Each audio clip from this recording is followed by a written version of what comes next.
by Riverside.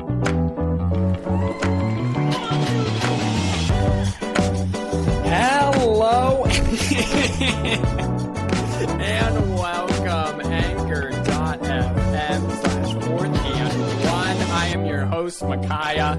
My main man, Simeon's got a whole ass pie and he is just hammering away. Talk about a way to do the podcast. Welcome. This is 4th and 1. We are getting you ready for week number 7. We are officially... Yeah, well, you know, you gotta when you're the worstest podcast on the interwebs. We will get you all set for week number 7, but before that, we got a jam-packed show for you today. We got some lots of things happening both in the NFL and NBA we want to cover first. Simeon is just going to town. I guess he hasn't eaten or drinking all day because we've got some beverages flowing now. We got the pie.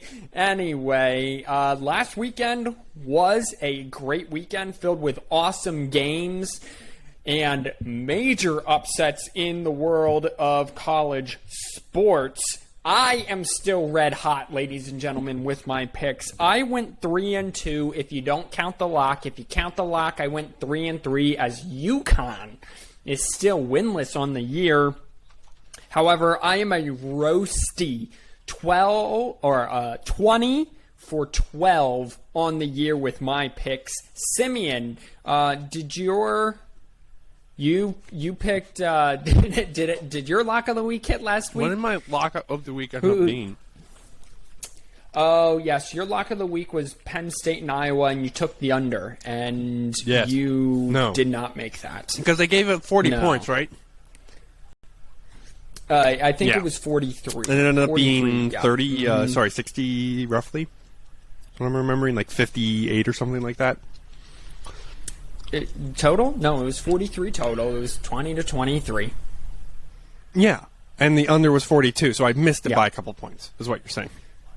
No, the under was 40.5, and the total was what? Yeah.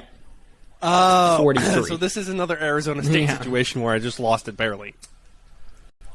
Well, yeah. 3 points. But, barely. Well, it is what it is. Also, someone has to be the fatty of the podcast. And we know it's not going to be you, so I feel like it's my responsibility to hold down this position.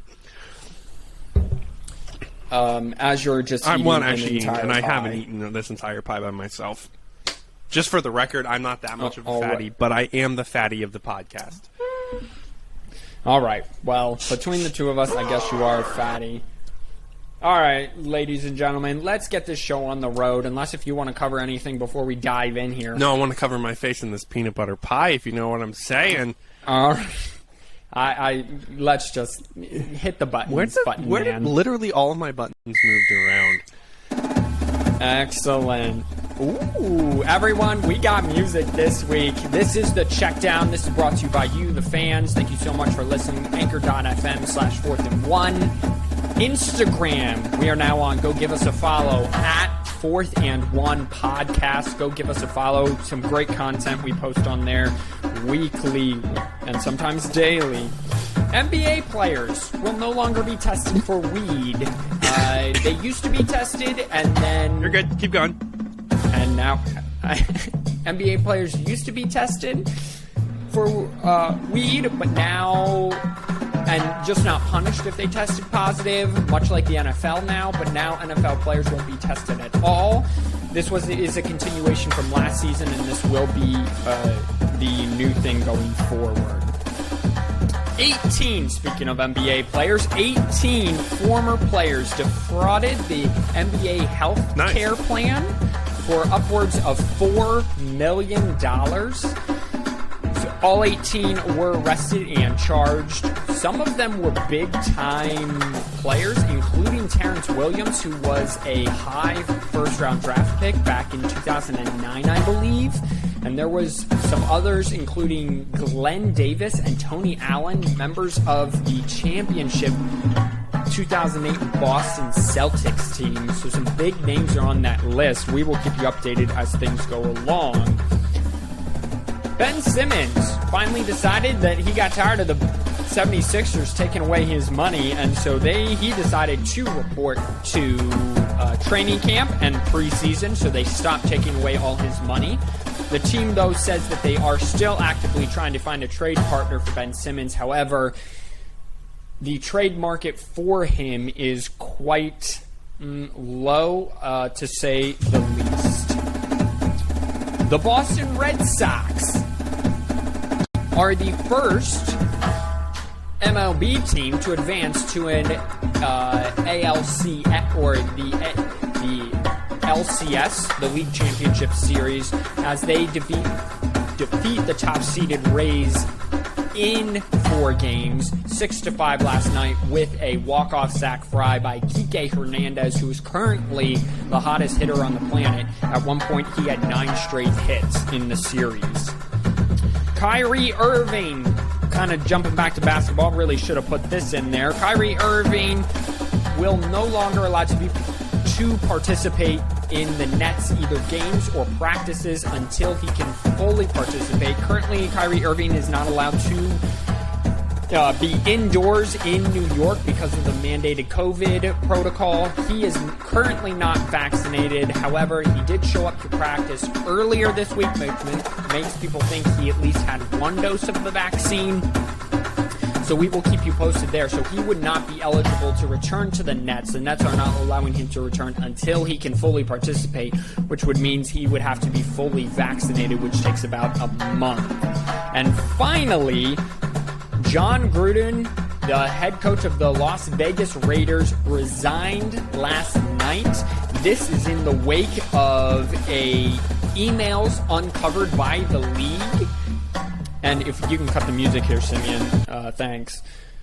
John Gruden, these emails were anything from, they had racist remarks, but they also have homophobic remarks, and as well as misogynistic remarks. And the first one dates all the way back to 2011, which was the first one when the story originally broke. It was him making a racist remark towards the president of the NFL Players Association. However, then more emails were uncovered, and they last were found in 2018 before he was hired by the Las Vegas Raiders, that had to do with him disparaging the NFL hiring women referees, the NFL allowing the Los Angeles Rams, or at the time St. Louis Rams, of drafting of Michael Sam, an openly gay player. And also he was very critical of the NFL's new rules to prevent concussions. So if it wasn't bad enough that he was a little racist and misogynist and homophobic, then he didn't even care about player safety. So he decided to resign in the wake of all this. And I think that that's a good call. A lot of people were going to give him a pass for what he said originally back in 2011, considering it was 10 years ago, but with a pattern of all the way up until 18, it's clearly a pattern and something that cannot be tolerated in the NFL. However, so his second chance was kind of just, he was given a second chance without anyone knowing it, and now here we are. And that was the check down. Oh, well, and also Baker Mayfield. People need to get off Baker Mayfield's rear end. Did you see this? People are like, Baker Mayfield can't win, blah, blah, blah. Baker Mayfield, after his team scored 42 points, 563 total yards offense with 0 turnovers, and yet the defense gave up 49 points. But yeah, it's Baker Mayfield's fault.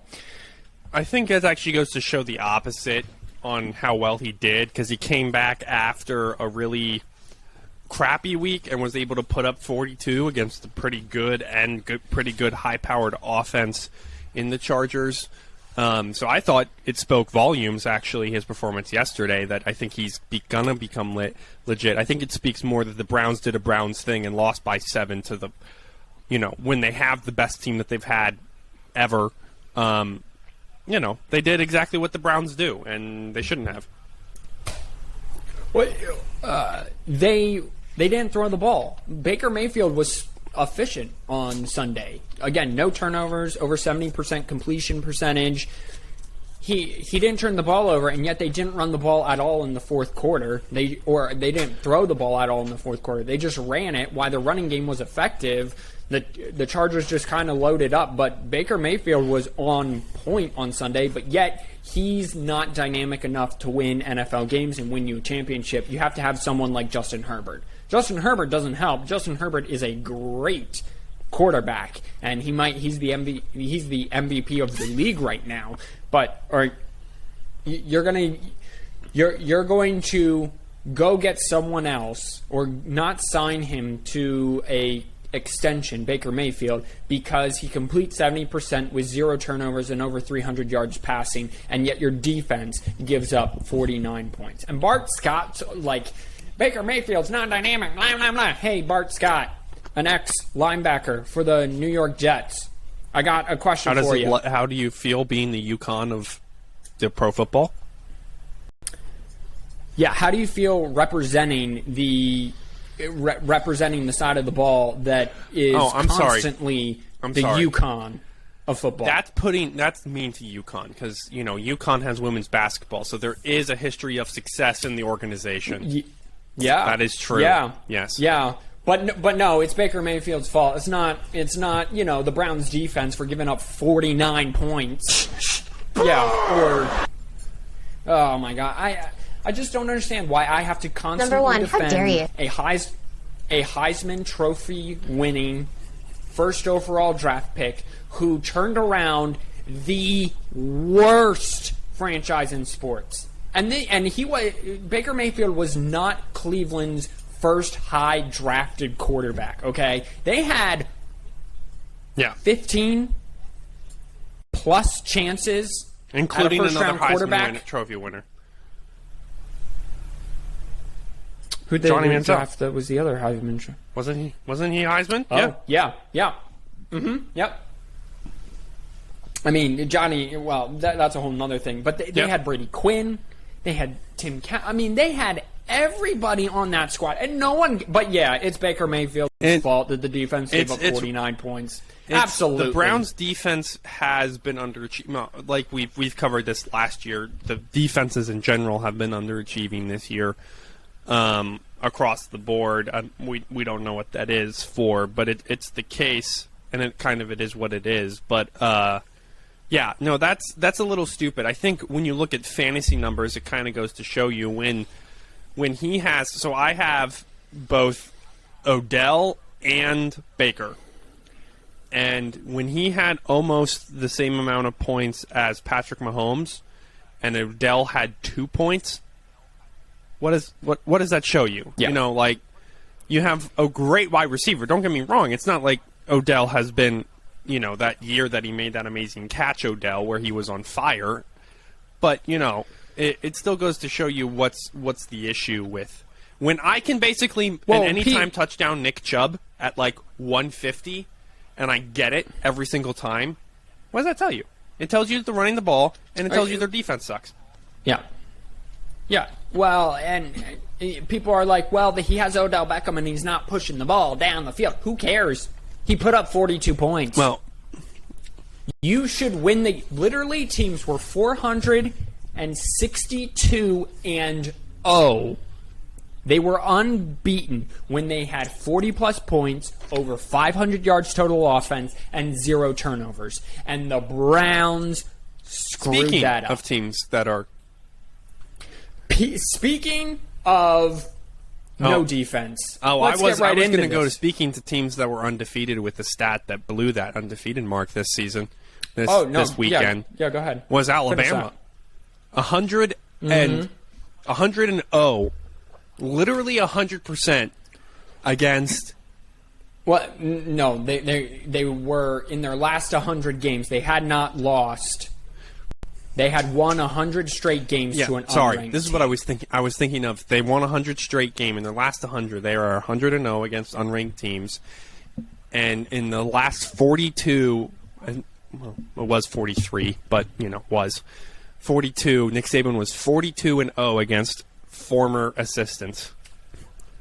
It was 24. I got the numbers backwards. You got the numbers backwards. They also had a 19-game winning streak, and they had a podcast host go on Instagram and say that you should not watch that game at all because it was going to be a rout in Alabama's favor. Yeah, Texas A&M never, basically gave up the football. Womp womp. We, of course, are talking about the number one team in the country, the Alabama Crimson Tide, going to College Station, the home of the Texas A&M Aggies, and losing. That is right. The number one team in the nation went down to Texas A&M. When was the last time that lost. happened in the regular season? Did you look that up by chance? That the number one team went on the road or just lost during the regular season? I have not, but it's been a while because Alabama was on a 19-game winning streak, so that took up basically all of last year. Yeah, well, all of last year. Alabama was basically won all of last year, and they never lost. I'm assuming you're going to look that up. 2008. So I'll just keep on rolling right along. 2008. The number one team. Number one, USC lost to Oregon State. Yep, in Corvallis. Yes. Okay. So Alabama, it was a great kind of game plan by Texas A&M. Zach Calzada it really came out of nowhere because really everyone on the game day set they were Alabama route. They didn't even cover this game. This was anticipated in the preseason to be a top 10 matchup, even maybe a top 5 matchup that game day was certainly going to be at, that everyone was going to have to watch. But then because of Texas A&M losing their quarterback and then losing 2 games, people really weren't paying attention to it, and they kind of pulled this out of nowhere. So I feel foolish for telling everyone not to watch the game, but you win some, you lose some. And that's just how it is. So the number one team in the nation goes down. How will that affect the top 10 and our top 10s? You will find out later in the show. Now, speaking of no defense, the Big 12 finally had the Big 12 no defense moment. In the Red River rivalry, Texas, up 28-7 at the end of the first quarter, blows that lead to the Oklahoma Sooners. Yes, I hear you, and I'm ignoring you, Simeon. Spencer Rattler was benched, and Simeon, I have a question for you. Spencer Rattler was benched about a quarter and a half in. True freshman Caleb Williams came in the game and led the ferocious 21-point comeback and made some pretty impressive throws, including what might be the catch in the year by Marvin Mims, the go-ahead touchdown there to win the game. But if you're Texas, I mean, I knew you had no defense, but oh my goodness, to blow a 28-7 lead is just really bad. It's honestly kind of an Oklahoma thing to do with how bad Oklahoma's defense has been playing. It's actually 4 points away of being an Atlanta Falcons thing to do. Or 2 games away of being a Warriors or Indians thing to do. But it's a thing to do. It's a Browns defense. It's honestly a Pittsburgh's offense thing to do. It doesn't surprise me though. And here, I wanted to say this. I didn't get to say this to you on Saturday when we were watching the Michigan game. And I know I'm interrupting your little spiel. I'm sorry. But no, go for it. What was the thing that you said about Texas being back at the beginning of the season? I'll answer the question. Give them a year. Let them figure it out. It's gonna be. It's gonna take it. So the fact that the fact that this was even a game, was impressive to me. I wasn't expecting this. I'm not gonna lie to you. I was not expecting this to be a game.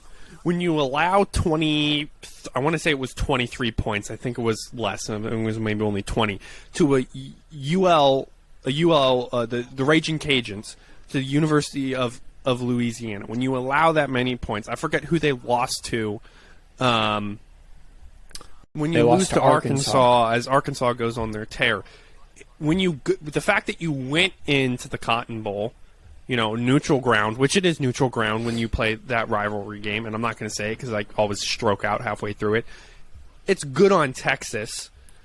To me, this was a good game for Texas. It doesn't surprise me that they blew a 28-point lead. No, and I did kind of come out with more respect for Texas. Texas offense is going to be hard to stop. Bijan Robinson, if they had won that game, probably was in the front seat for the Heisman. He is still amazing, and he still has a chance to win the Heisman. He made a run that, if it was a touchdown, would be the run of the year. It was Reggie Bush-esque. It was, he took a handoff down the sideline, put on the brakes, juked one defender, juked another. He broke 8 tackles on the play. It was just incredible.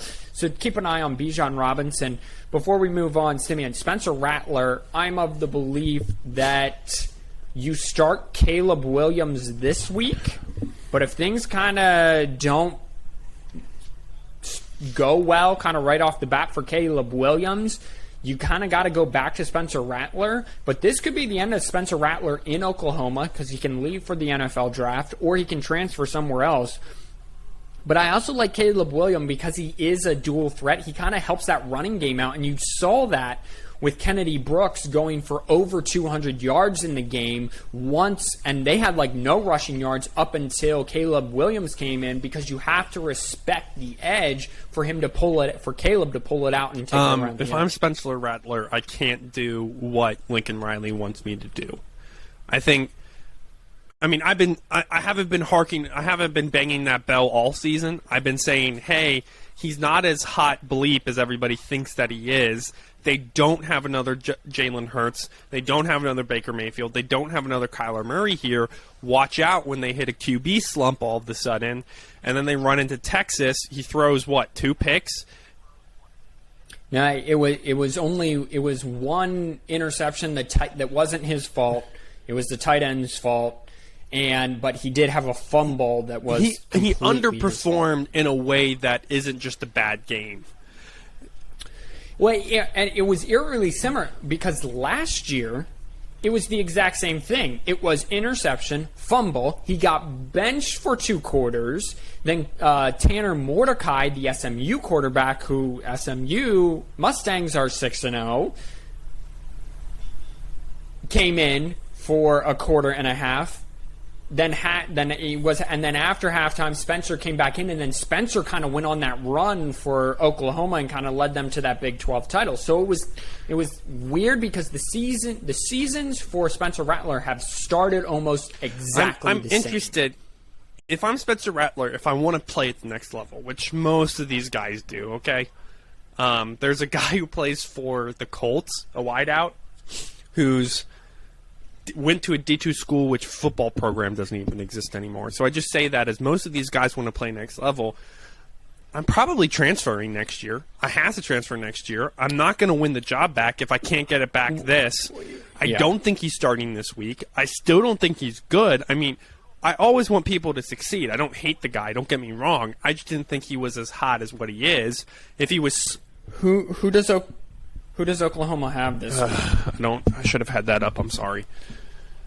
The thing is because Caleb Williams had so much success, I think that you at least have to start him. But again, Caleb Williams is a true freshman. He goes into the Red River rivalry and just kind of gets thrown into it. So Texas, I do kind of see that he would have had success, because a running quarterback, TCU, when you're they have the late game injected tonight. This week. So it's TCU. So TCU is essentially kind of the same defensive standard as Texas right now, as in there isn't really one. So if Caleb Williams really struggles at the beginning of this game, I could see them going back. But again, the problem isn't necessarily with Spencer Rattler. It is in some regards, because he's kind of forcing the ball. But the main problem is with the OU offensive line. Once they started running that ball when Caleb Williams came in, that game completely flipped. Oklahoma took that game over. They ran over 100 plays. Texas's defense was on the field for a long time in 90-plus degree weather, and they kind of wore them down. But again, they had not run the ball like that all year until Caleb Williams came in. So I'm interested to see, if they start Caleb Williams, A, how the running game looks, B, how does Caleb look, and see if Caleb kind of struggles, throws a pick, The offense isn't very efficient. The running game's okay, but nothing. Do they go back? I think this Spencer? is the biggest thing that Spencer Rattler showed me. And I think this is why I'm getting it. I think you're right. Here's the deal for Oklahoma. Before I get back, I'm hanging on to why Spencer he's rubbing me the wrong way. Oklahoma has TCU, Kansas, Texas Tech, Baylor, Iowa State, and then Oklahoma State. They finish out with the in-state rivals. Texas Tech always plays them hard.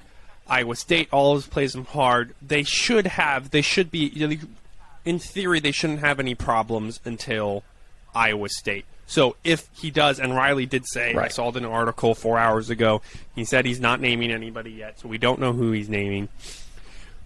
It's going to be Caleb. If he's not naming anyone yet, it's Caleb Williams to start. Yeah. You have a good stretch of games here where you can play Caleb, and he can get some serious snaps, and then he goes into that shoot-'em-out rivalry with a number 12, probably top 10 school in the nation by the time they get there. De facto Big 12 championship game. And all of a sudden, you have a guy with some serious that can run, that can gun, is athletic. The thing with Spencer is, and I'm coming back to it now, which is this is the difference, and this is why. I think you get to see how cocky, for lack of a better term, you have to be at quarterback because of how much you have to believe in yourself in order to be, because you basically have to be perfect. It's funny you mentioned that up because they mentioned this about Justin Herbert.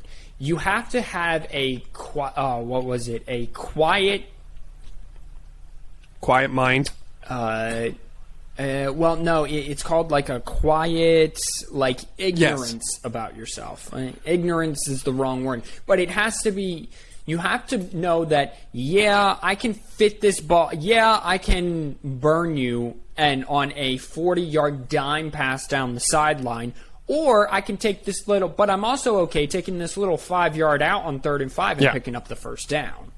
Right? And so I think Spencer, he can say what he wants. The boos at home in the West Virginia game definitely affected him, and he's just pressing too hard right now. So I'm interested to see if Caleb does struggle. He gets to start and he does struggle, which I'm assuming he kind of will, being a true freshman and all. And Spencer gets another shot. If we'll kind of just relax and let the offense come. That's kind of what I'm thinking, and that's what he needs to do. Honestly, if I'm Spencer, if I don't start another game, I'd go up to Happy Valley over Christmas break.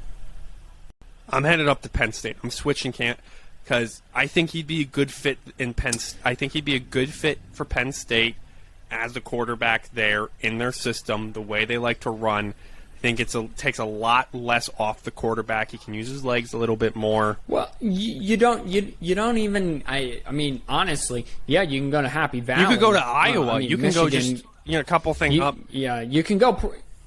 You can pretty much go any. I mean, the Tide might have an opening. No, they're not going to have an. Auburn will have an opening. But I think he needs to get out of the lights in order to be a great quarterback. I think that's the thing. Well, Happy Valley's not going to... He's going to be lit up. Yeah, but it's in the middle of nowhere. They're more low-key. It's laid back. It's more laid... The Big Ten is more laid back than Southern football. I think he needs to get out of the South. I think he needs to get out of the South. I think he needs to get out of L.A. He can't go to L.A., go to Washington even. I don't care. Stanford, he's probably smart. Anyway, let's move on to your next point. Speaking of the South, and speaking also, continuing on the no defense trend, Arkansas and Ole Miss played, and no defense was to be had. They put up over 90 points, over 1,200 yards total offense. They really proved just how good both Georgia and Alabama were, because both those teams kind of shut Arkansas and Ole Miss down respectively. And these two teams kind of just went back and forth all day. Both of my two losses this week were the Red River rivalry, as Texas lost, and Ole Miss minus the 6, as Ole Miss hung on for a 1-point win.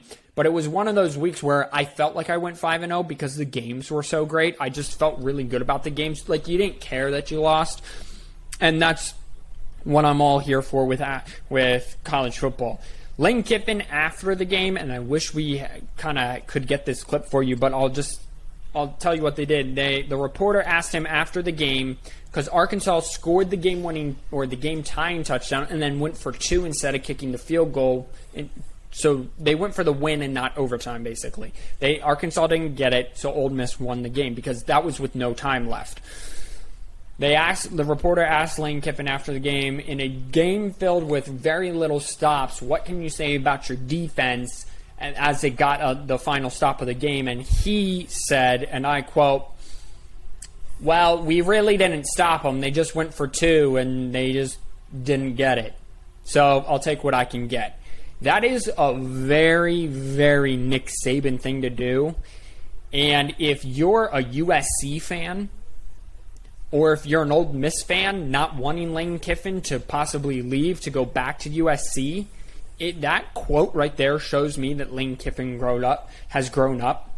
Because in the past, he'd be like, yeah, this game was awesome, offense galore, and the defense, it was what it was. But he was legitimately angry that his defense gave up 55, 62, whatever it was, points. I think it was 55 points in the game. He was legitimately angry about that, and as he should be. And that's a very Nick Saban kind of response. It was kind of a backhanded compliment to the defense. I'm sure that Ole Miss's defense this week will be much better. I actually have their game this week on one of my top 5 biggest games, so we'll get to that in just a minute. But I kind of liked what Lane Kiffin showed, a little maturity, a little sarcasm, but yet, what do you call it? Passive aggressiveness. He showed that little passive aggressiveness. And listen, the defense is going to hear that. And what can you say if you're the defense? How can you argue with him? You didn't stop them all game. And so, I don't know. It was a fun game to watch. It proved, again, just how much better Arkansas and Alabama, even with the loss, they both are, and how they are the top of the SEC. But it becomes a very interesting conference right now. Ohio State, no matter what Simeon says, is a top 10 football team. I understand it was Maryland, and yes, to Simeon's point, anyone can beat Maryland. However, they hung 66. This is probably the best offense in the entire nation. Nah. Their quarterback, C.J. Stroud, went back-to-back games of 300 plus passing yards and 5 TDs and no interceptions or turnovers. He has 10 touchdowns and no interceptions in the last 2 games. He also has 750 yards passing, which is as many as Cade McNamara has for Michigan. I get it, different defenses, but yes, and I understand it's Maryland, but this offense is legit. Here's my point. No, we don't know that yet. They can be. They're going up against... They haven't played a real team yet. And the one real team that they have played, they lost to. That's my point. Yeah, but they still put up 500 yards of offense on that team. So has Coastal Carolina. It doesn't mean that they're the best team in the freaking NCAA. Listen, I will give them a top 5 spot once they beat, I think Penn State's their first big game. Once they beat Penn State, I'll give it to them, okay? If Sean Clifford's back, okay? Penn State's a real defense. Regardless of Sean Clifford, Penn State's a real defense. Penn State goes to Happy Valley. Ohio State in does? 2 weeks. It's a big I'm sorry. No, Penn State goes to the Horseshoe. Yeah. Goes to Columbus. So in 2 weeks, it's a huge week for the Big Ten. Michigan State, and Ohio State and Penn State. They both play on that weekend, so we're going to figure out some things in 2 weeks here with the Big Ten. Sean Clifford doesn't play, but the Ohio State offense puts up 500 total yards and 35 points and wins the game. They're ranked right below Georgia. Sean Clifford plays. They put up 500 total yards of offense, 35 points, and they lose the game. They're out of the top 10. And Penn State is back in the top 10. If they lose the game... 500, Yeah. yes. No, Yeah. okay. I respect that. 500 total yards of offense, Yeah. 42 points. They win the game on a missed field goal by Penn State. Top team. Top four. Top four. Probably 2 or 3, depending on how bad Iowa looks at the time. Okay. The thing is, I need them to play a real defense. The only real defense that they've played so far, and that's saying something, is Oregon, and they lost. That Oregon loss, of all the one-loss teams out there right now, that Oregon loss is the worst on somebody's record, on a great team's record. And they have a very high-powered offense, So Alabama's loss to A&M is better than Ohio State's loss to Oregon. Yes. No. You're out of your mind. No. Yes. Well, you're gonna have a lot of fun. You're gonna have a lot of fun in. I'm in danger. So how is A&M? A&M didn't have a. They're on their second string Right. quarterback. Yes, he played well, but A&M was. I need to look at. dead.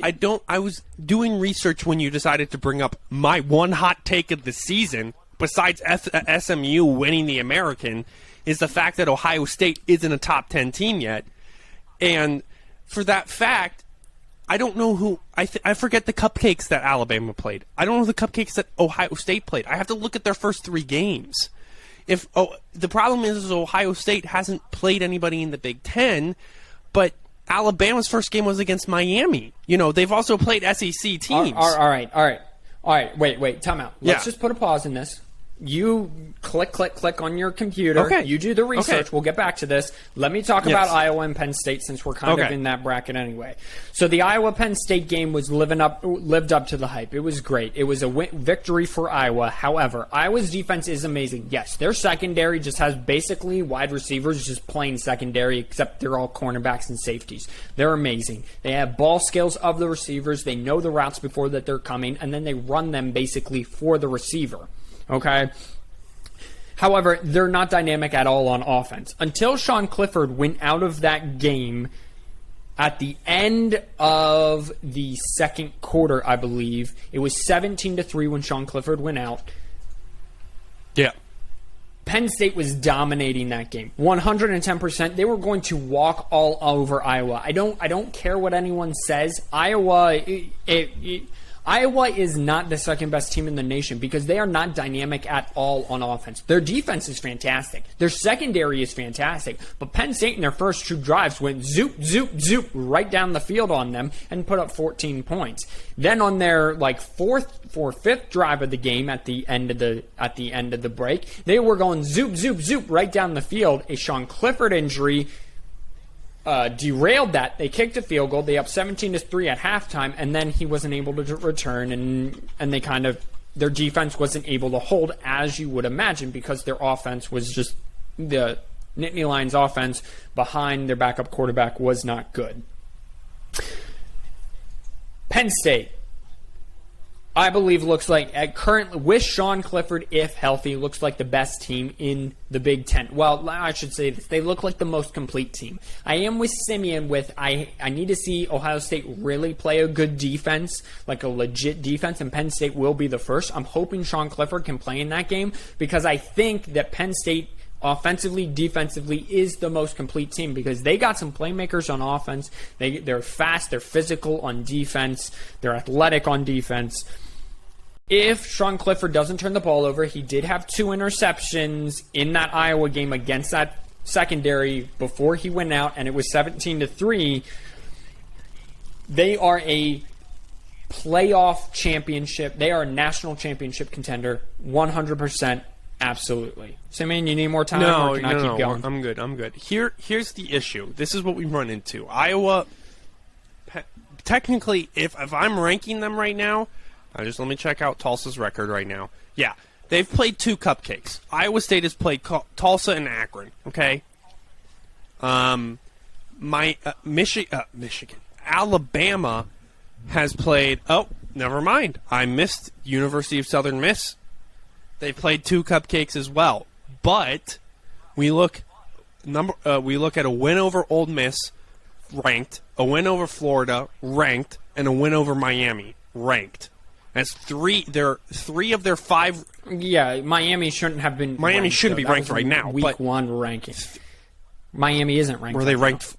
Oh, Miami's 2 and 3. It shows the ranking at the time. So they have at the time that they played, they have three ranked. 3 of their 5 wins were ranked.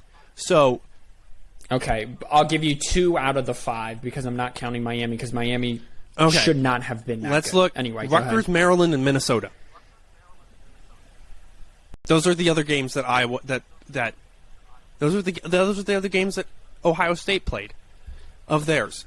Their 2 other wins were to Tulsa and were to Akron. So strength of schedule wise, yeah, Alabama's the better team. Yes. And that's what I'm saying. Yeah. They need to play a real team. Once they play a real team, that's the check mark for them. They pass the eye test. See, now you got me conflicted because now I'm making a good point. Oh no. And Ohio State plays. It is a good point. It's a fair point. But now when Penn State and Ohio State play, I normally root for Ohio State because I hate Penn State so much. But now I have to kind of root for Penn State. But I also kind of want to root for Ohio State just to make sure that your point is not valid. So now you got me all conflicted. You throw me off my spot. It became personal with me. It is very personal with me. Georgia, let's just say in the SEC, either way, Georgia's the best team in the country right now, yes. They finally have unlocked their passing game a little bit, their deep passing game. They're running the ball very well. That defense is still giving up like 5.5 points a game, even though they gave up 10 to Auburn. It was just absolutely... Georgia is just so good right now. I think Ohio State's offense, the dynamic, the amount of receivers that they have, the way they can run the ball, they're the only team that could actually score consistently on Georgia. So we'll have to see how the season turns out. Michigan, we watched this game together, Michigan at Nebraska. Michigan came away with a 32-29 win at Lincoln at night. The media is not, they're like, yeah, okay, good win, Michigan. This is a great win for Michigan, in my opinion. Yeah, Nebraska's 3-3. Nebraska's a lot better than their record. Nebraska has improved a lot. I actually think kind of in the West, they'll start to make a little noise here, and they might go on a run. Yeah, it's Iowa's to lose, but I think that they're a much better team than their record suggests. Also, Cade McNamara at the end of the game was interviewed because John Harbaugh ran off the field before he could be interviewed. Cade McNamara said that, no disrespect, he said, quote, no disrespect, but in past years we lose this game every single time, and he is 100% correct. In the last 4 years, my wife has only been following college football and Michigan since we've known each other, so for 5 years. She said, that's a game that they normally... I didn't even say anything. She goes, I feel like that's a game that they would have normally lost in the past. Absolutely 100% correct. They lose that game in the last 4 years 10 out of 10 times. They had a 13-point lead. Then Nebraska got hot. Cade McNamara finally threw an interception. So Michigan finally has their first real turnover of the season.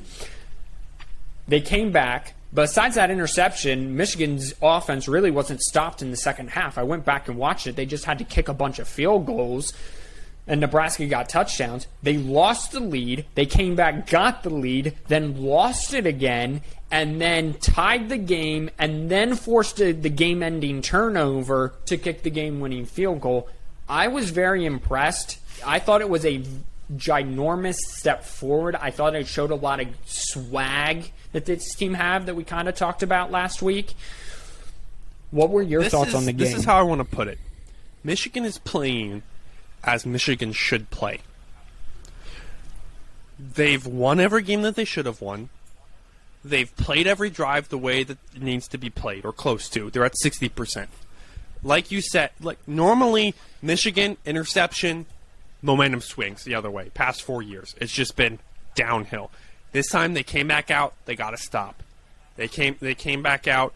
They drove down the field and scored. They looked like they were a complete football team with what they needed to do. They looked like they did everything that they wanted to do, and then some. They looked composed. They looked professional, shall we say. They looked like Michigan should play. That doesn't mean anything. They've done what they should have been doing. Great. You're at zero sum now, okay? You're at right. what you should be doing. Now go impress me. It's this next 4 to 5-ish weeks that you have that you need to impress me because you've played all the games. You should be 5-0. Normally Michigan should be on 6-0. 6-0. You should be 6-0. Michigan is playing the games that Michigan should play. You should be in the same conversation. We should be wondering. We should be saying, "Oh, there's Michigan here at 5-0. Ohio State has to still beat them," instead of us looking, well, Michigan still has to beat Ohio State, even though Ohio State has 1 loss. You see what I'm saying? Like the fact, Michigan should be ranked 3rd right now in most seasons. Michigan should be ranked 2nd right now in most seasons. So I don't kind of agree. I still think that they're overranked at 9. Oh, I do too. Their offense, they're actually 8 now. Their passing game is coming along. 250 yards. They were very balanced. Ran the ball for 42 times. Threw the ball 38 times. Cade, again, very efficient. He was 58%, but the offense was kind of always moving forward. But again, to your point, it was Cade threw the interception. Nebraska got a touchdown, right? Then Michigan normally would go 3 and out and fold. They came out, ran the ball right down the field, and scored a touchdown again. But again, to your 100% point, as you are just rocking this podcast today, sir, Michigan, their toughest schedule. They have a bye week this week, then they have Northwestern. They should hammer Northwestern off of a bye. I do not care. I want that to at least be a 21-point game going into the 4th quarter. At least. Okay? I want everything to look good because I think it's even at home. Northwestern off of a bye. Then they get Michigan State in East Lansing. Those 2 teams are almost identical. Right now, it's Michigan 8, Michigan State 9, so you're going to figure out who's the better team real quick. Then it's Indiana, Penn State, Maryland, Ohio State. So this is basically easy, hard, easy, hard. Yeah. Easy, hard. Right, and again, no disrespect to Maryland, Indiana, or Northwestern, but Simeon just said it. Though this Michigan team is good enough to beat those teams, is good enough to beat is good enough to blow out Northwestern, good enough to be in a fight with Indiana, and good enough to absolutely demolish Maryland.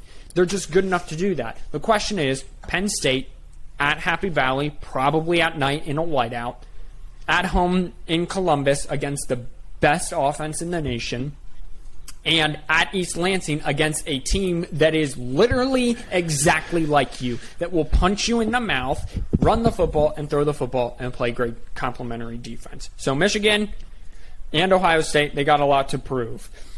Arizona State really impressed me. They remind me a lot of Michigan. They're extremely balanced. They're almost even both in passing game and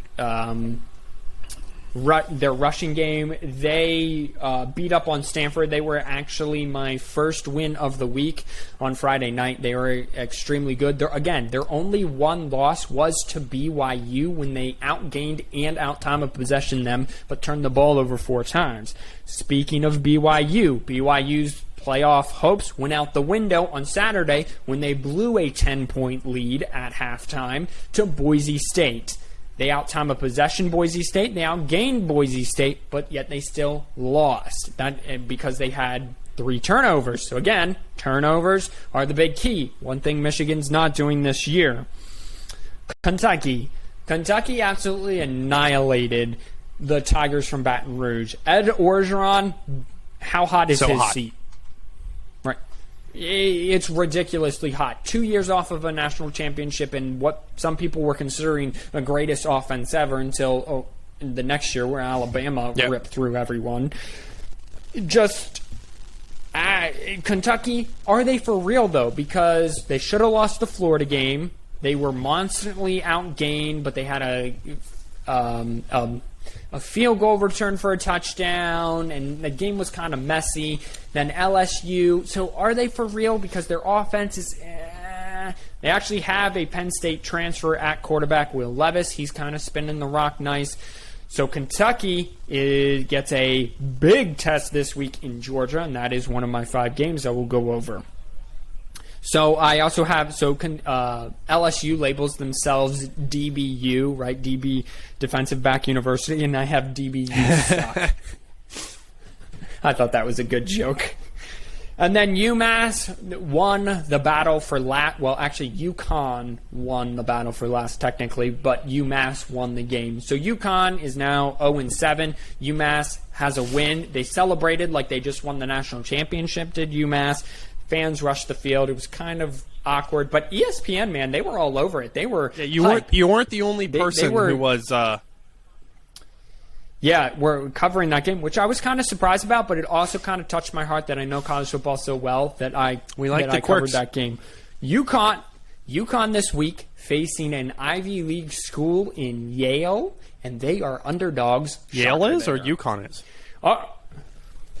UConn is the underdogs. It's Yale -3 right now. Urban Meyer should just go coach UConn with how. Well, that's a whole nother. I'm not touching that yet, guys. All right. I want it known. I'm not going to let Micaiah touch this as the producer of this podcast. We're going to wait till that plays out for the season. I know you want the hot takes. I know you want everything, but we're not going to touch that until the end of the season. Then we can discuss Urban Meyers. Yes, he's 0-5 right now, but listen, everything's hottest when the fire first strikes. Okay, so give it a hot second. Give it 5 more weeks till he's 0-10. Then we can have a conversation. Okay. All right. So we're going to give it till he's 0-10. But let's move on. We are 51 minutes into this podcast, and we have a whole slate of 5 games to cover. So far, it's been quite the podcast. Means more Simeon started off with whiskey for me. All righty. So let's get this party started. We have some... It's not a real intriguing slate in and of itself. Week. There's a lot of Yeah, it's a down week. There's some good games, but also not some good games. You got to kind of find the hidden gems. Starting There's not a lot of right off, matchups. I bet you even have it. Sorry. You don't. Yep. You turd muffin. You don't have the battle for the South Tuesday, tonight, in 1 hour. Freaking Appalachian State versus at Louisiana. I'm sorry. No, because I thought that the new mascot team of the podcast was UConn. I mean, yeah, they lost. But it's still a good game. Still a good small school game. Okay, well, no one watches college football on Tuesday night. You're telling me you wouldn't if you didn't have to work tomorrow? Yeah, shut up. That's fair. Fair point. Okay. All right. You know what? Let's just get this started. Number 19 BYU going on the road to 5-1 Baylor. Baylor's only loss coming at the hands of a team I can't think of right now. You're going to make me look it up, aren't you? No, I have it somewhere here. Oh, my goodness. We are the worstest podcast on the interwebs, ladies and gentlemen. Hang on. I have it here somewhere. They lost to Oklahoma State. Oklahoma State, yes. Okay. So Baylor only has 1 loss. Oklahoma State. Baylor is still in contention for a Big 12 title game. Hope, assuming things go well. BYU coming off a very tough loss. Again, they outgained Boise State. They out-time of possession them, and they had 4 turnovers. So really, if you look at it, the offense was rolling, but it was also the offense giving the ball away that was the reason why they lost. Meanwhile, Baylor is extremely balanced on both sides of the ball. They got out time of possession last week. They weren't great on 3rd down, and they played West Virginia. They blew them out, but they got out time of possession because they had such an explosive passing game last week. They weren't great, however, on 3rd down. They were 4-14, and I think that has a lot to play. BYU's getting 6 points here. I understand they're going on the road, but BYU is a lot. It just seems like an overreaction to a BYU team losing to Boise State because of 4 turnovers, right? It's kind of almost. I had a game like this a couple weeks ago where it was It was the BYU Arizona State game. Arizona State the following week were underdogs that week because they turned the ball over 4 times, but you got to look inside the stats. BYU is a much better team than their loss indicates. The over-under's 50, Mr. Over-Under. That's what I'm going to call you because all your locks are just over-unders.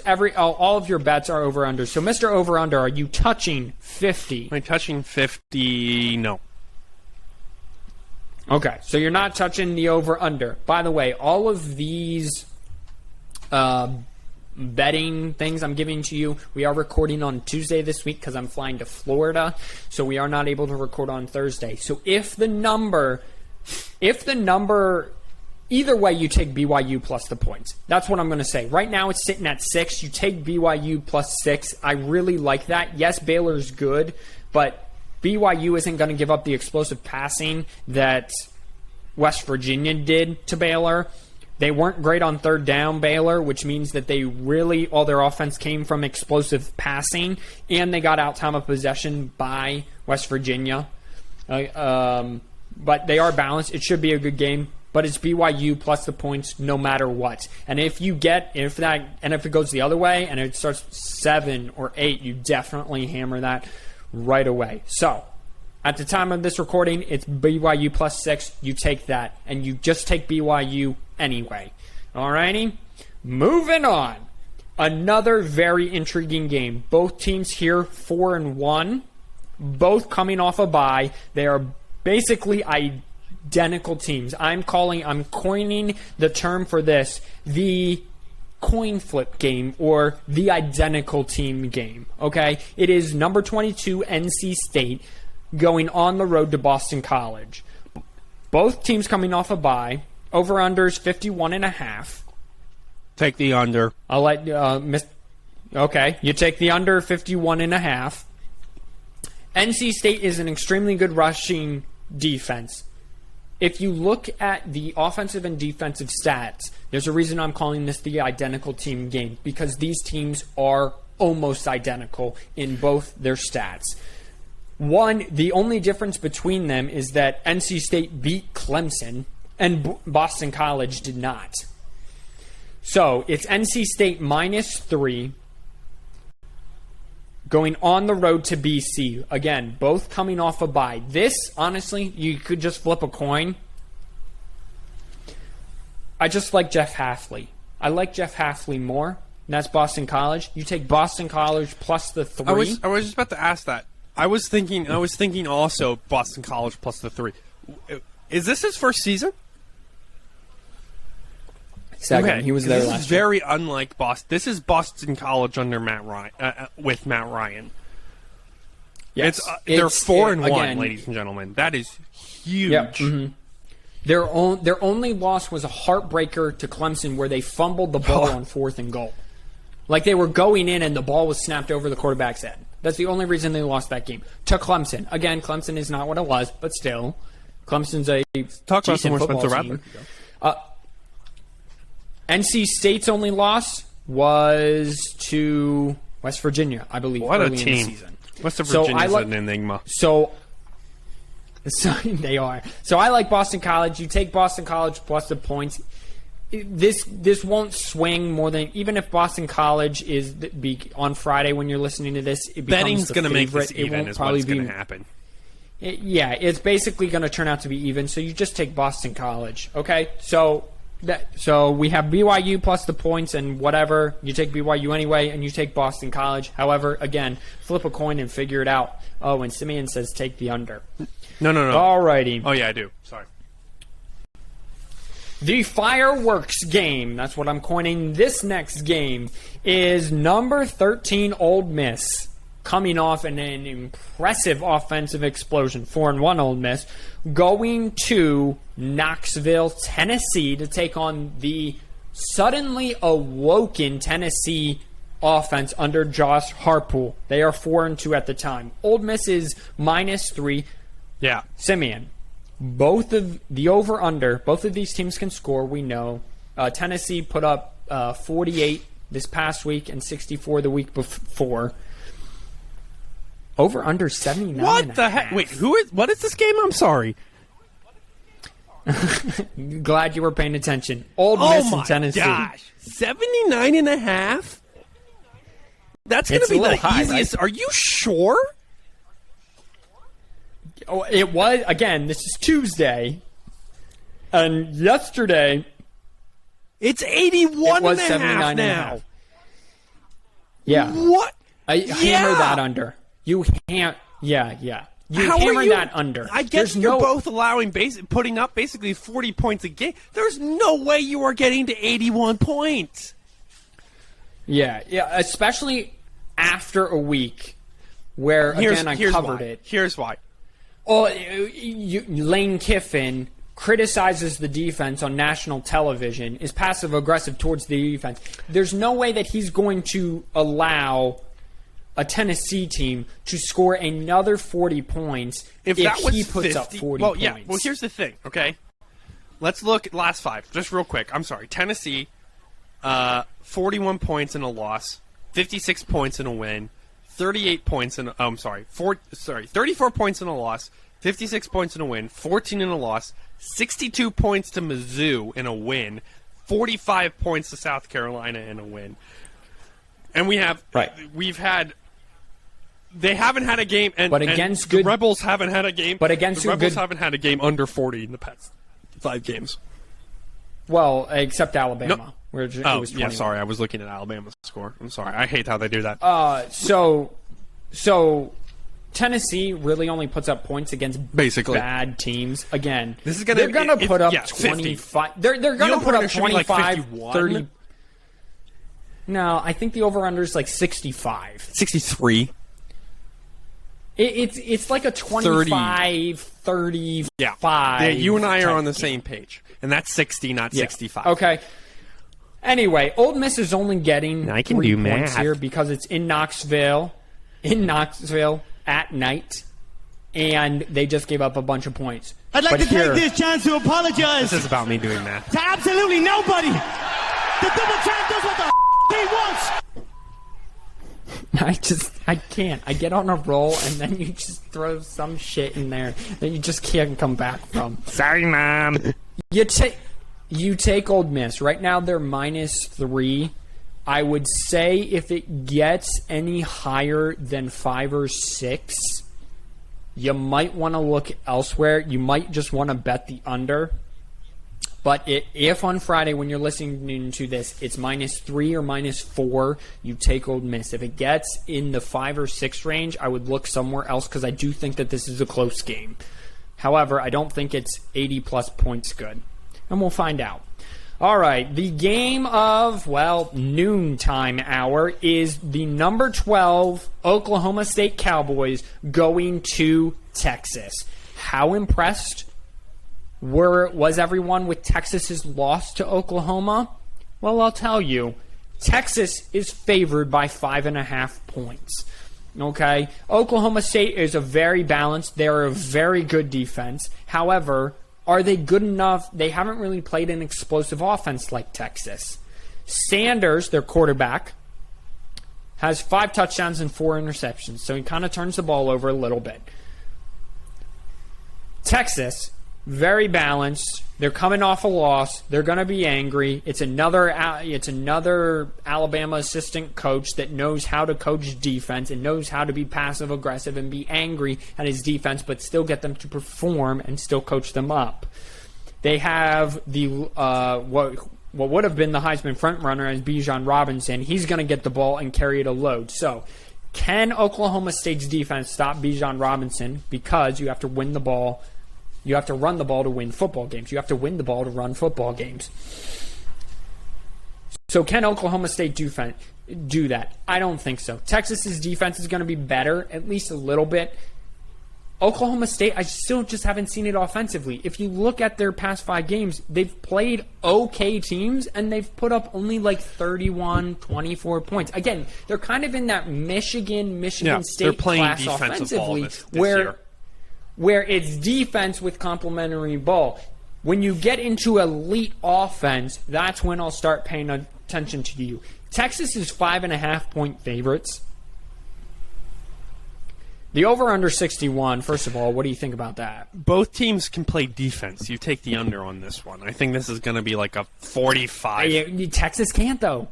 Yeah, but Texas you're thinking that means Oklahoma State's going to... You think this is going to be a shootout? I don't think this is going to be a shootout. No. It's not going to be a shootout. I'm thinking it's going to be a 45-20 type game, 35-27 type game. Something, I mean, the over-under 61 for a reason. So right there around there is where I think... the under, and I think I'm going to take Oklahoma State with the points. See, I'm going to do the opposite. I'm going to take Texas minus the points, minus the 5.5. I think Oklahoma State's going to win this game, personally. Whoa, I think that's more what I'm getting at. Lock of the week? So, my lock of the week is actually interesting this week. That's not... See, I don't know why Oklahoma State's not favored in this game. To me, they've been a very good football team. Because of what Texas did against a solid defense in I'm listening Oklahoma to you and just saying that I'm listening to you and saying, got to give them a year. I don't think they're going to work out the kinks.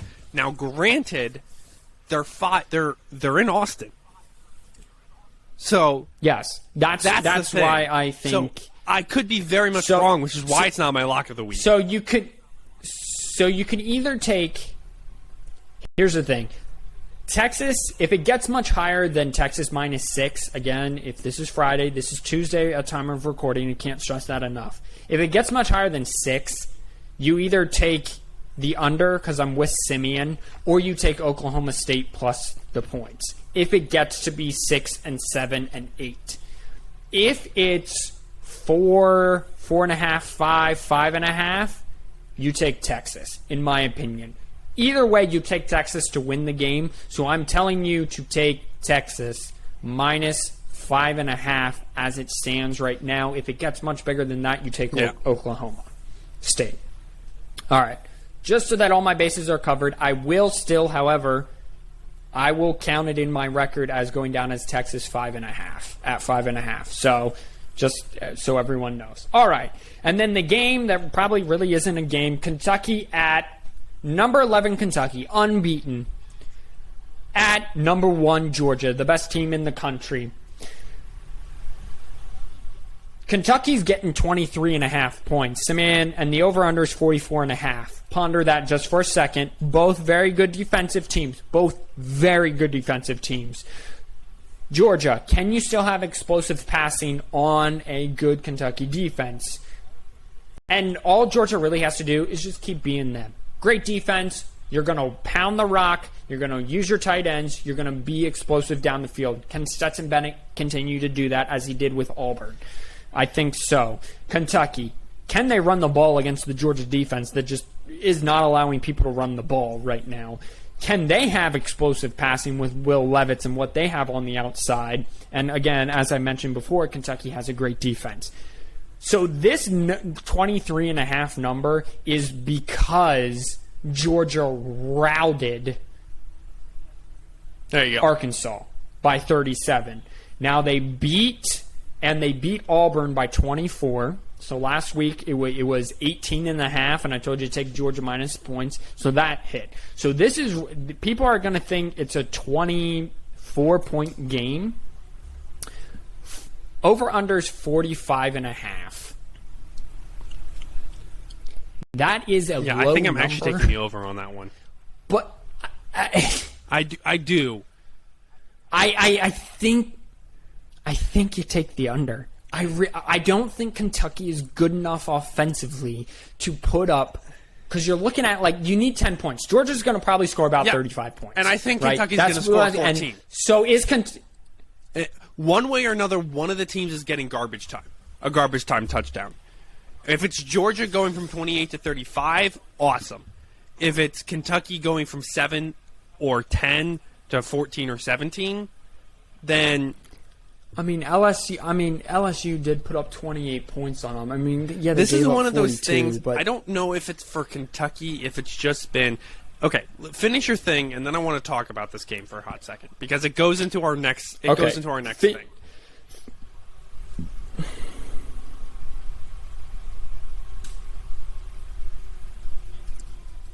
I'm with you. I think you do take the over. I think that Kentucky will find a way to at least, like you said, put up 10 to 14 points, and then it's just a matter of how much is Kentucky's defense good enough to stop Georgia. And they kind of got lucky with Florida, but everyone else has put up a decent amount of points on them, and Georgia's going to be no different. They're going to control the ball, so I think you take the over there. And Georgia's going to win this game. Don't get it twisted, okay? In terms of the point spread, though, at 23.5, I think you take Georgia minus the 23.5. I really You think they're do. going to cover? And that's a huge... Yeah, it's a huge number. But again, it's my thing of I don't think Kentucky...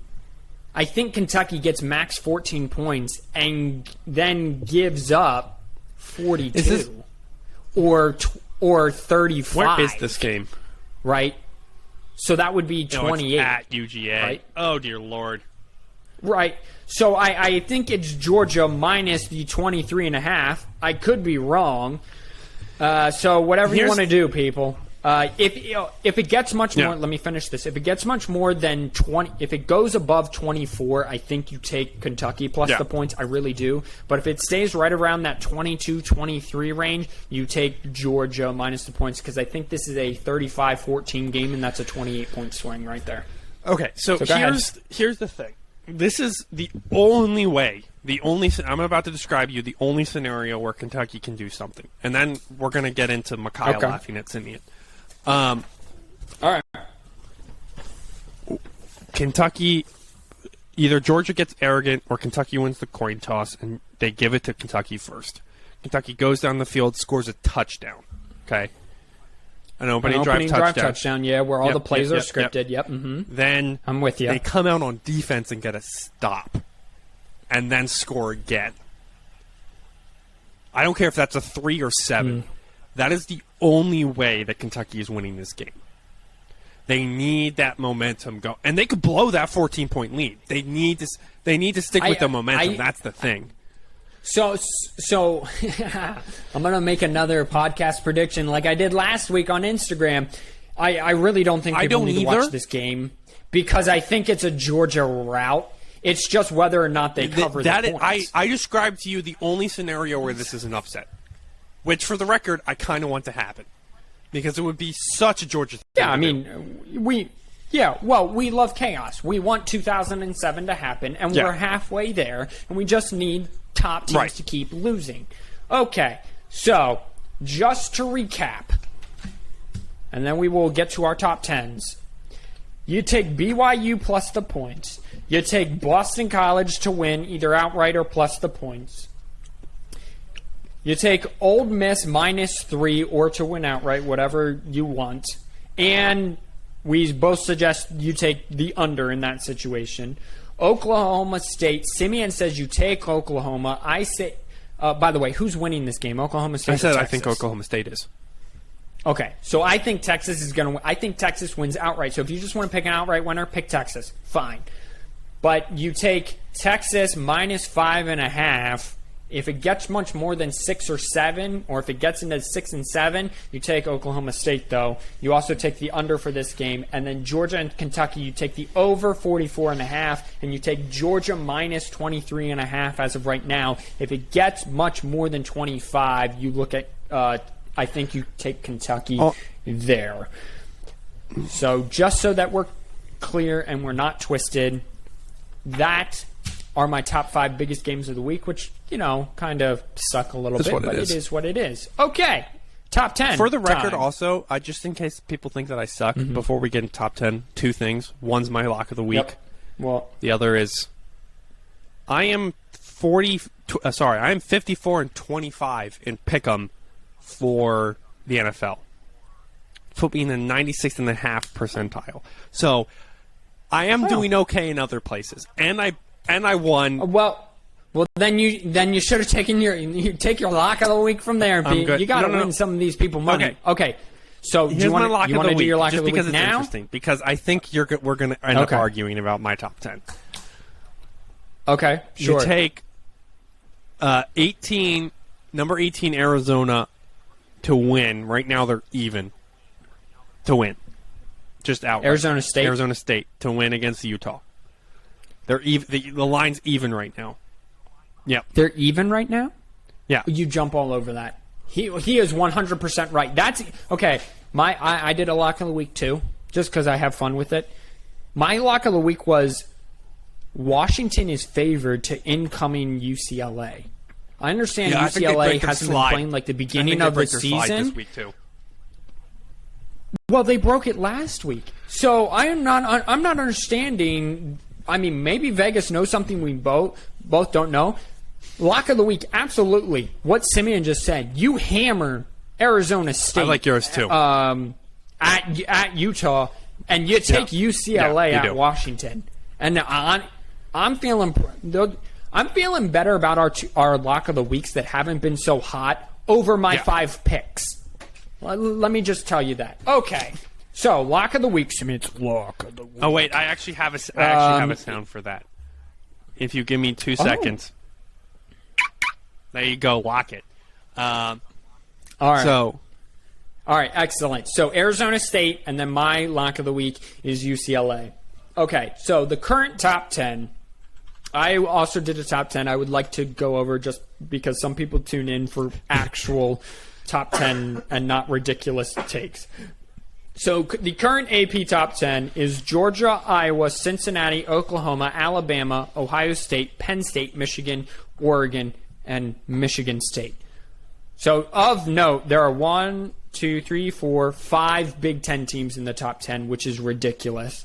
And then Alabama slips to 5 behind Cincinnati, and Oklahoma gets to win.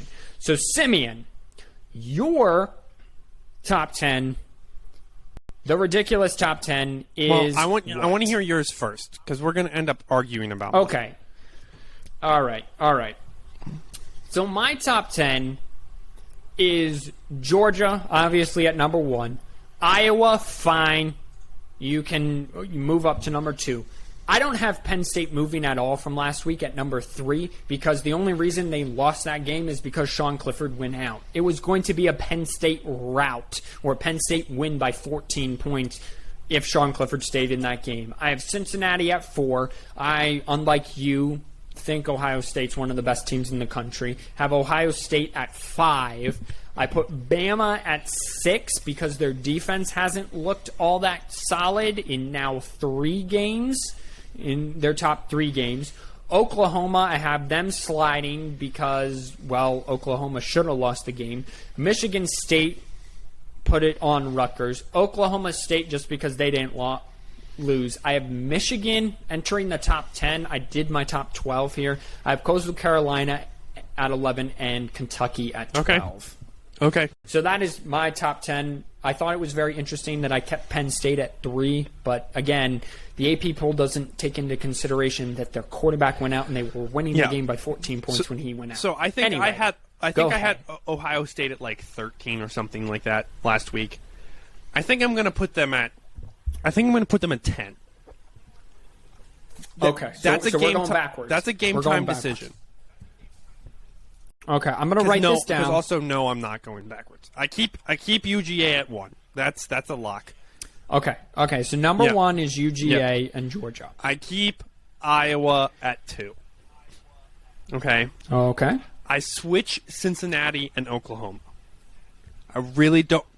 So who's 3? Oklahoma. Cincinnati? OU. Yeah. Oklahoma. OU even with a bad win, I'm leaving there. And Cincy is 4. Okay. I don't hate this so far, so keep going. We're about okay. we're about to get real. This is what people come for right here. Michigan State at 5. You're right. Actually, no, sorry. Already. No. Oh, no. He's I'm moving changing them his to mind 6 because I realize there's a better 5. Oklahoma State at 5. Okay, you're out. You're almost as bad as that Instagram guy I sent you that had Oklahoma State at 2. No, they're not. You're ridiculous. I'm sliding them up to 5. Okay. So now we're. So Michigan State at 6. No, we had 5 was Oklahoma State. 6 was Michigan State. I thought you said Michigan. Okay. Yeah, sorry, that's what I said. Mm-hmm. 7. We'll put Kentucky. I don't like it. No, I'm putting them at 8. I'm putting Michigan, just for kicks and giggles. This is totally shouldn't. No. I did think this through. Wake Forest at 9. Wait. Yep, we skipped I'm coming 7 back and to 8. them. Wake Forest at 9. Oh my gosh! All right. Wake is unbeaten. They're not a top 10 team, no matter what Simeon says. But Wake Forest is unbeaten and has its Wake Forest or North Carolina State in tracked to get into the ACC championship. This is game. literally Continue. Simeon just being ridiculous at this point. Just for those. The Chanticleers at Coastal Carolina. Put them at 7. Okay. All right. And so then number 8. So 10 is Ohio State. Alabama. And who's 8? And Alabama's 8. All right. So. All right. So here we go. So I respect Georgia and Iowa. Fine. Oklahoma, you got to be out of your gourd. Their win should be more like a loss, but since they're sitting at 4 in the regular AP poll, fine. Cincinnati is at 4 again. Whatever, that's fine. So your top 4, I have very little argument with. You talk about people playing. People, right? And it mattering, strength of schedule. You love strength of schedule. I think if you were in the committee, you would strictly look at strength of schedule. That's fine. 100%. You have Oklahoma State, who hasn't played anyone. Michigan State, who hasn't played anyone. Coastal Carolina, granted, I have them at 11, and I like Coastal Carolina, and I think that they should get more credit for blowing out teams, even though they're worst competition. At 5, 6, and 7. Care to explain that decision? To me, at this point, at week 6, no losses mean something. So, okay, these are teams that, great, you have the momentum of an AP top 10, you lose it immediately. I don't care if you win by 7. For like teams like Wake, teams like Kentucky. Well, if Kentucky wins, this week, that's a little bit different. But if they weren't playing Georgia, teams like Kentucky, teams like Coastal Carolina, teams like that I'm putting in because they have literally, it's that fine line because it's week 6. As soon as week 7 hits, and we don't have half of these unbeatens anymore, it's going to look totally different next week. So you're saying your top 10 is much like gender in 2021 and it's fluid? No, because it's still locked in. Like, I still stand by it, and it probably would be pretty similar to this. It's technically not, but it would be similar to this last week. But to me, the way that the teams that I listed that put up there, like the Kentuckys, like the Michigan States, because they improved so much, they go up higher. I'm looking at their improved record from last year. So Michigan, who you would say their quality of win, they have an average quality you would of win say right that, but you would say Oklahoma State, Michigan State, and Coastal Carolina. And that, well, let's take out Coastal Carolina because they're in kind of this own. So Oklahoma State and Michigan State are better than Michigan, even though Michigan was terrible last year. Yes, but that's me being Oklahoma biased. State was not bad last year. That's me being biased, okay?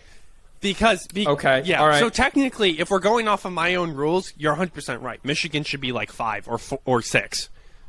Yeah. Yeah. Mm-hmm. So that I will give you that. Right. That is me being biased. Just so that everyone can see inside the mind of Simeon and see how it doesn't make any sense. I feel bad for your fiance. So then 8, I have Alabama. That's fine. I'm actually good with Alabama at 8 because I had Bama at 6, and I think that Texas A&M loss is a lot worse than people seem to think it is. Because Texas A&M was just not. Yeah, they have the athletes, but they just weren't anywhere close. Wake Forest at 9 above Ohio State. Wake Forest just had to play overtime at Syracuse. Yeah, you do realize this, right? 100%. Can I? And Ohio State put up 600 by the way, yards of total I left offense. out SMU and San Diego State for the record. Okay, San Diego State. Do you know who their head coach is? This makes me very angry. It's the ex-Michigan guy. Yes, it's Brady Hoke. That's right. Okay. Can I actually do like a slightly real one? This is going to be. No. Okay. No, you can't. You can't. Okay, that is that's your my top 10 for the week. Ladies that and gentlemen, is your top if you're 10 curious for the week. about us, DM us. I'll put a real one out on our Instagram on what I think it's going to look like next week with the one-loss teams. But for right now, this is how it should be. Anarchy in the streets, ladies and gentlemen. Game over for you one-loss scrubs. This has been the 4th and 1 podcast, guys. Thank you so much. Anchor.fm/4th and 1. Best offense in the nation is a one-loss scrub. Screw you at number 10. Wash your hands, you filthy animals. Follow us on Instagram at 4th and 1 podcast. Again, we will release Simeon's top 10, his more realistic top 10, I guess, even though that is just, whatever. Anyway, wash your hands, wear a mask or don't, get vaccinated or don't, but be kind to one another no matter what. God bless you all. Peace out. Enjoy your college football Saturday, everyone. This has been the 4th and 1 podcast, Anchor.fm/4th and 1. Peace out.